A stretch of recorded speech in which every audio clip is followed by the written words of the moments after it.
Hello, good morning everyone. To recap of day one, I would say, because I already made a video about day zero from CES in Las Vegas.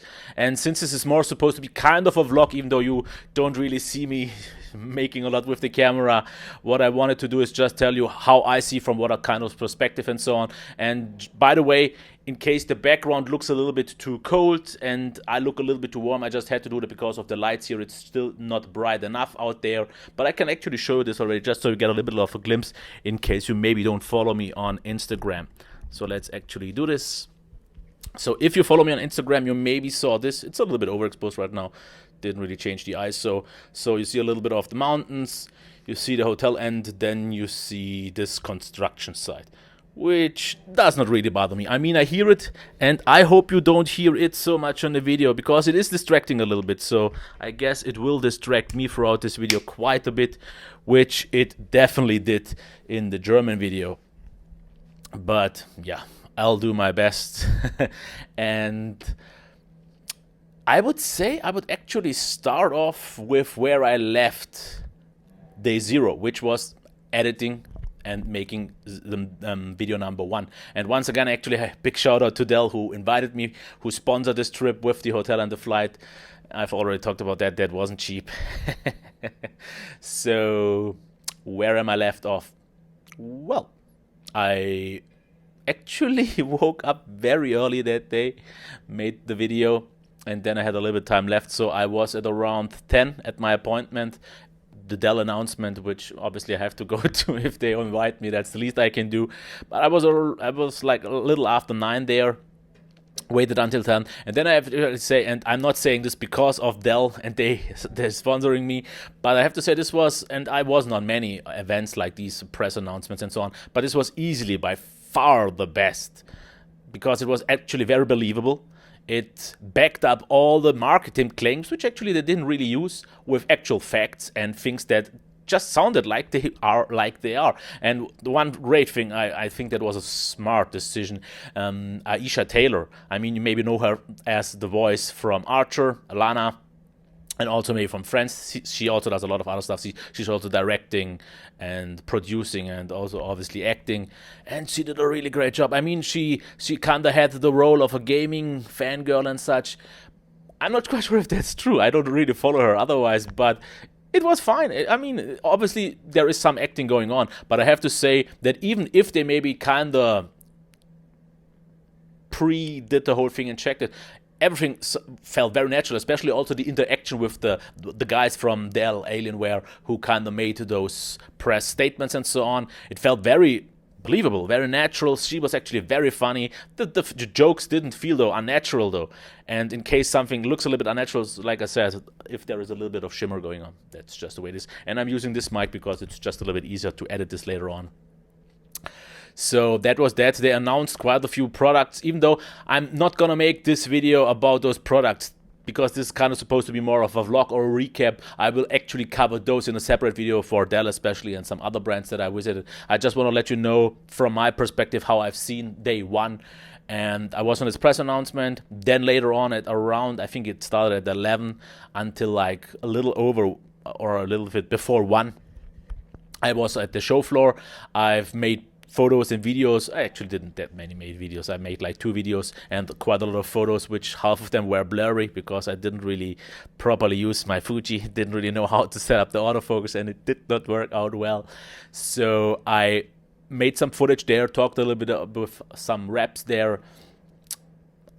Okay, let's call out 2, maybe 3 highlights. One actually wasn't for me the XPS line, because that one now, the XPS 13, now got rid of the nose cam. Now it's at the bezel. They made even a Windows Hello camera and all that, which is definitely good, but not much has changed otherwise. But it's the device already that it was before.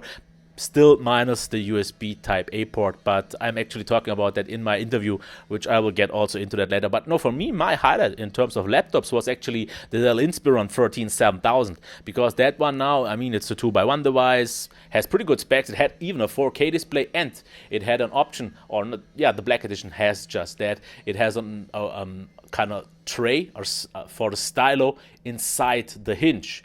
and it's actually accessible even if you use it as a tablet or if you use it as a laptop. And that actually makes quite a difference if you can actually use it whenever you want to, but it's still safely secured, because I noticed already from my iPad, I still always kind of leave the pencil actually everywhere lying around. Usually I try to kind of have it in the cover case that I bought.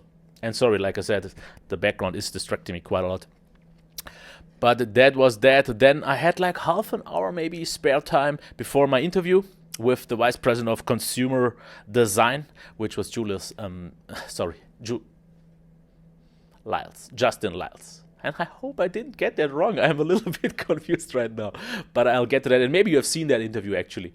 But before that, I was at Lenovo. I have to actually say that was pretty disappointing. I don't think they took this whole event serious, because everything they announced here, they actually announced already on IFA. They had like 2 or 3 more things here as well. But the whole presentation, the whole way that they spaced out the floor and the staff there didn't seem all that hyped, interested, so it felt a little bit off. They showed like 1 or 2 nice devices, but that's not really enough to really cover it more than one big video.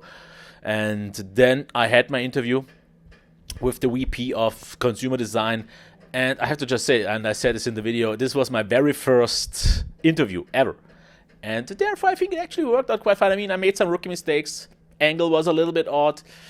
Audio, if I talk to someone, I should point the microphone to me. If I talk and if he talks to him, would have worked out better, but the sound was fine.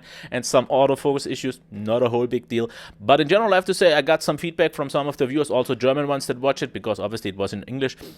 And it was quite positively so far. I mean, it's not released all that long. It's like 2 hours. But a few comments that I got, especially that I approached it with a few questions that you usually don't hear. And he actually pretty well articulated, responded to all of those, because some were, I think, something that some other vice presidents wouldn't like to hear so much.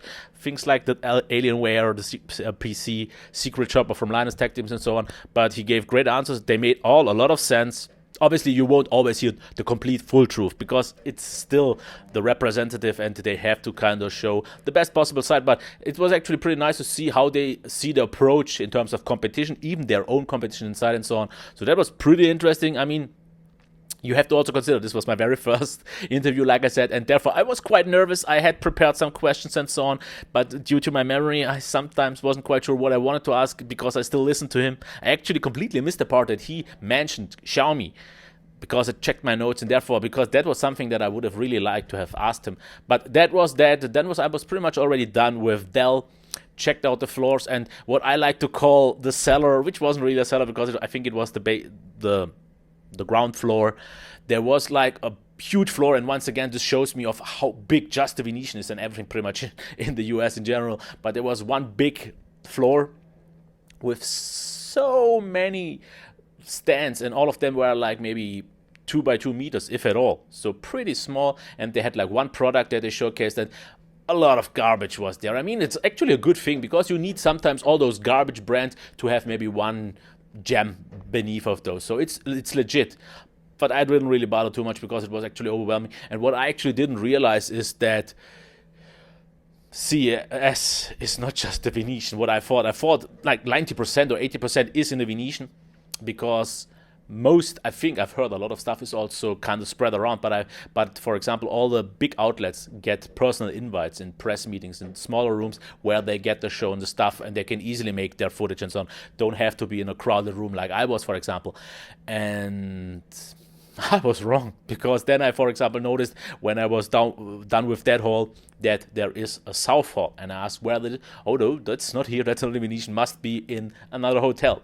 So then I was in the south hall, I think in hall 2 and 3. There was also 4 that I kind of missed. One I didn't get the time anymore, so I was there. So Razer, pretty nice monitor, the Razer 2 I saw and stuff. But like I said, I will cover that in a specific video, and I really hope you don't hear this too much. There is nothing that I can do to avoid it. It's super loud, but I couldn't do it at around 2 or 3 p.m. when I actually did the other video, because it was just too dark, and I wanted to at least have a nicer view than my room. Even though the room has a nice view, but yeah, you know what I mean. So then, what I want to check actually to get to what I'm going to check today, or at least trying to, because it's roughly like 7:30 right now. I want to get this video done. I want to push it out, which is super easy with a 1 gigabit up and down connection. So I actually needed like 10 seconds to upload a 10-minute long, or no, 22-minute long video with 4K 30 and 50 Mbit.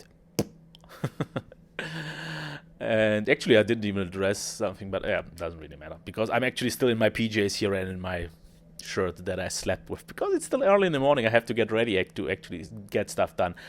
But what I want to see is Samsung. I want to see their micro LED. I want to see LG, their rollable TV. Also Sony, they announced a few weird ones that I actually don't get why they are already being released so early. But maybe it makes sense. I'm actually curious.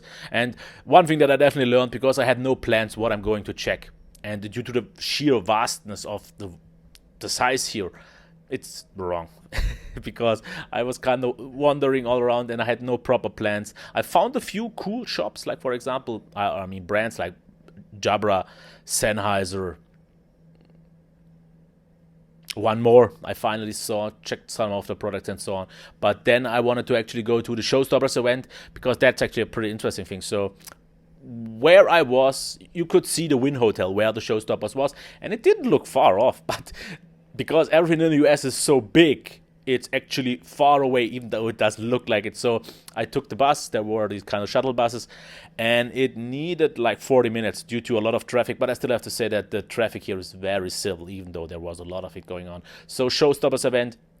Products that I did see there weren't already interesting, but there was some good food. I didn't eat the whole day. That was pretty helpful, even though I kind of crammed so much food into me in like 10 minutes that I was completely full. But the main reason why I actually went there was I finally saw the one and only Some Gadget guy, Juan Bagnell, and that was pretty kind of a highlight already for me because, you know, I like his podcast a lot. I like his videos a lot, his style in general. So we talked a little bit, and since he is known in the video or YouTuber sphere and so on, we also saw a few more people, like for example Jaime Rivera. We saw David Emel from Android Authority, Adam Dowd, Joshua Vergara, Jules Wang, Trisha Hirschberger was there. And when I saw all those people once again, also for example John Rettinger, you always are surprised to see how small those people are, because on video they all look bigger. And some people also a while thought that I'm big, and I am super small, and I'm not as big as I am on the interview. That was the angle that was a little bit off-putting. It made me look like a giant. So we talked a little bit there. I didn't really talk too much to them. I was mostly tagging along, saying something if I could, because I don't really know those people. It was nice to kind of meet them, see how they behave, because they know each other. They usually don't meet up also privately, so they only do it on events. So it was pretty nice to see how they actually work out. Pretty good stuff. And one thing that actually happened afterwards was also from Dell. I was invited to that, an Alienware event. There was also kind of a band playing a concert. I kind of can't remember which it was anymore. Actually, Juan had still an appointment between the time that I left and I said goodbye. But he went actually there with Trisha, and he said it was a pretty great event. Since I'm not really the party guy and I was awake already a long time, had the video done and so much, I just went home. So I went home at around, I think at 11 o'clock I went to sleep, to bed. Woke up at 2 a.m. Couldn't really sleep properly, and I thought, let's just use the time, cut up the interview. And I know the first minute is out of sync for some reason, which I don't get, is because my original file is not. I mean, there was an issue because when I made the intro, for some reason my camera didn't record the sound. So I kind of had to align the sound manually without seeing actually. So it kind of had to be lip synced. But it still was in sync on my video. I'm not quite sure what it was, why it didn't work out. But actually talking a little bit about that, I have to say that the iPad Pro did a really good job, especially with the speed, the rendering times, and obviously the upload made things super fast. But if you think about video editing on an iPad that works really good with LumaFusion, don't get the 64GB version, because also that's one reason why I'm gonna make the product videos that I will record here still, or some footage and so on, I will cut up at home, because the storage on my unit is so small. When I just made the 22-minute long interview with Mr. Lyles, it must be Justin Lyles. And if not, then I'm an ass to forget his name already that quick. But that took pretty much all the space, because the issue is if you fully stack up the iPad just with the files, you still need about the same amount of space to render it. and that made it quite hard for me. So I would definitely get a 256GB version, but unfortunately enough, I'm not really planning to use it as a main video editing machine, even though it would really work. But I'm stuck now with the 64GB version.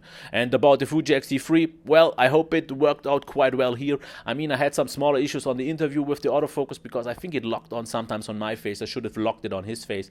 But for example, half of my product shots that I made with the cam were blurry. I guess I should have trained a little bit more with the cam to see what I should actually use for the proper settings. I'm messed up a little bit, but that's how you learn with mistakes. But it worked out fine after all. So quick actual little recap so far of CES. Once again, I super much appreciate the chance that I got from Dell being invited, and people told me I did a good job, so I'll get invited next year. I don't think that, because I got the chance this year, and maybe some other smaller creator gets the chance next year. Absolutely fine with me. I mean, I would love it to go once again, because it was a great experience. I mean, that's something as a YouTuber that, especially someone who does live in the US, which was a big kind of dream for me. I never would have expected to get the chance, not having to pay so much for it. Because, for example, I saw like one also not actually that big German YouTuber, and I was asking myself, how did he pay for his trip? Because I'm definitely not making any money off those videos here. Because, for example, my vlog 1 got like 700 views in the US, or the English version. The German one got like 2,000. So from those few hundred videos to a few thousand, I mean, views, I'm not making any money. So I'm just happy that I got the chance to be here. And I mean, once again, things that I have in my head from CES now, huge. Everything is huge, but it was actually pretty exciting to see things just from my perspective as a smaller YouTuber. Because, for example, all those pros that I've seen on CES, they were already somewhere there like 10, 12 times. I'm here the first and maybe last time, most probably last time. So I'm seeing things from a completely different spawn, but I see this way more productive. But the good thing is also, they are doing this for their living. They have to get videos done. I don't.